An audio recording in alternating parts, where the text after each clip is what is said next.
are in other time zones.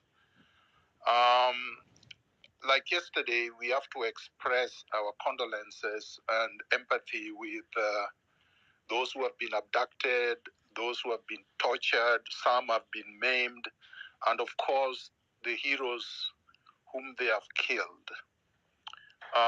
We have to always remember them by name, and I believe that next time we'll have their names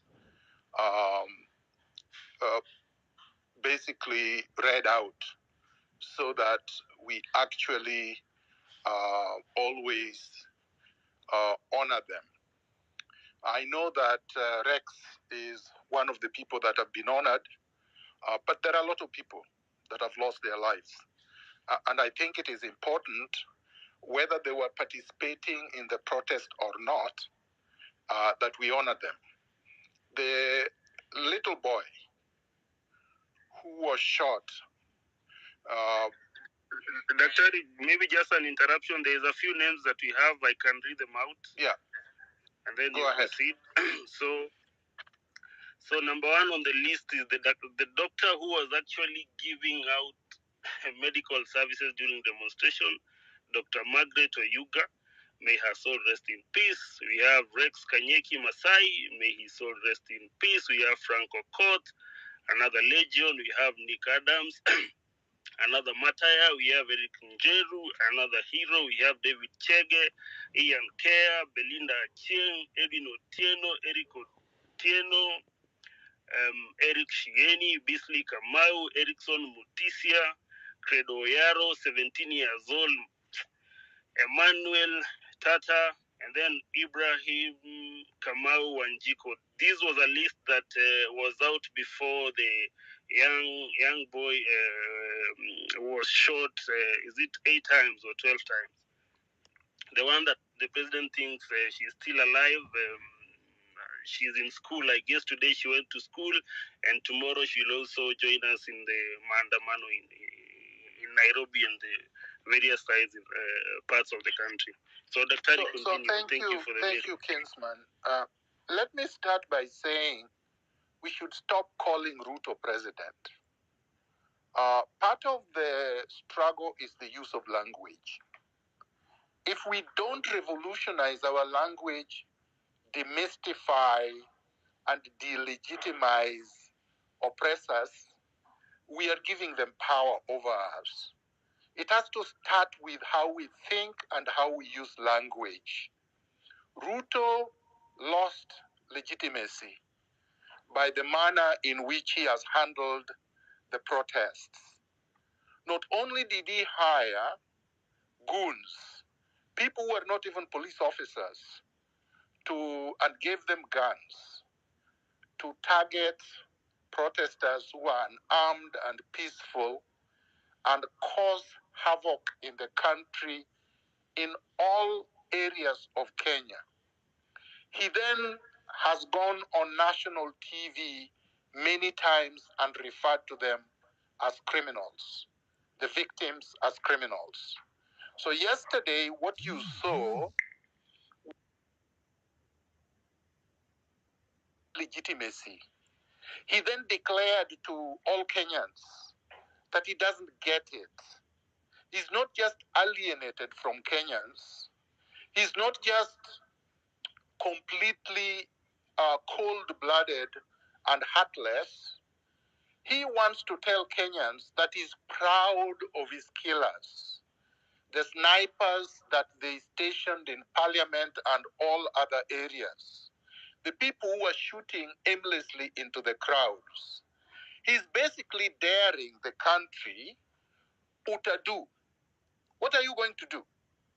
And that is why tomorrow and any other day subsequent, the country must show Ruto that we own Kenya, that he doesn't own us, that having voted for him, and by the way, he did not even win the majority of Kenyans. He won the majority of the votes, 50+1, according to the IBC.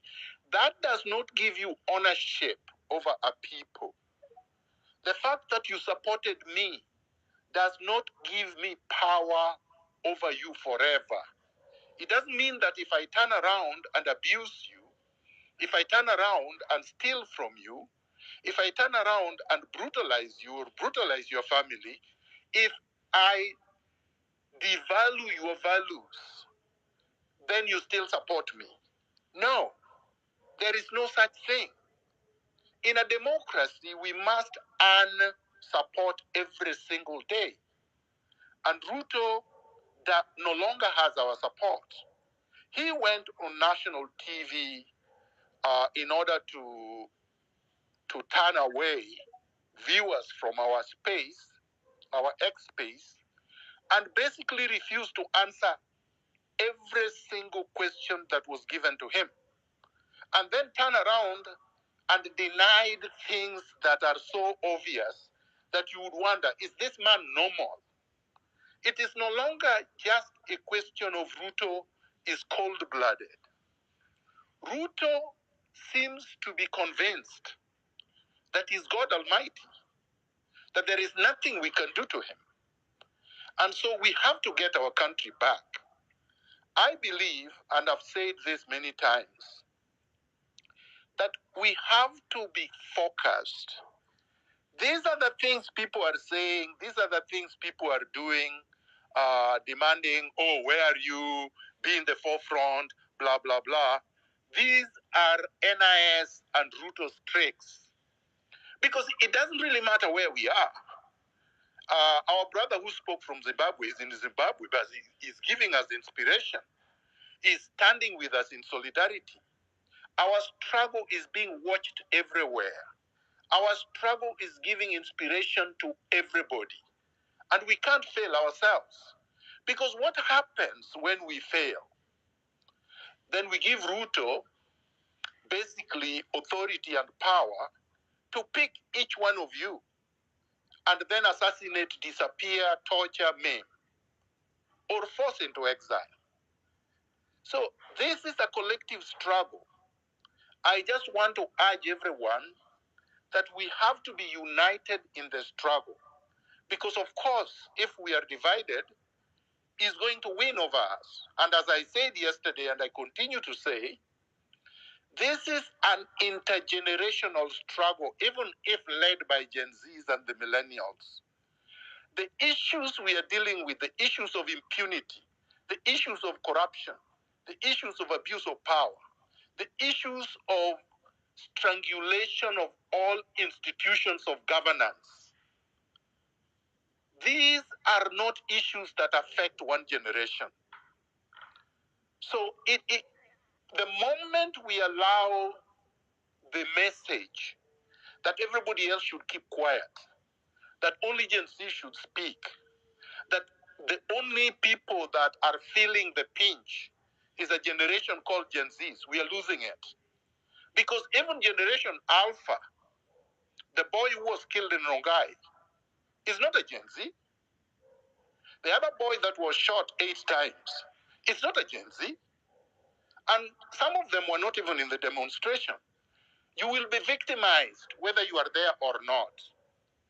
A tyrannical state does not distinguish between generations.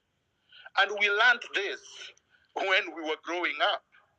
Some of us have been in this struggle since we were teenagers too, like myself. So and we never stopped struggling, regardless of the contradictions in the struggle. So that's all I want to say for now. Thank you. Thank you so much, Dr. Ari, for that. And I see many people are joining the conversation. Thank you so much. And make 1 million strong tomorrow, and for securing our future or secure the country. That's the way to go. Kumbukeni,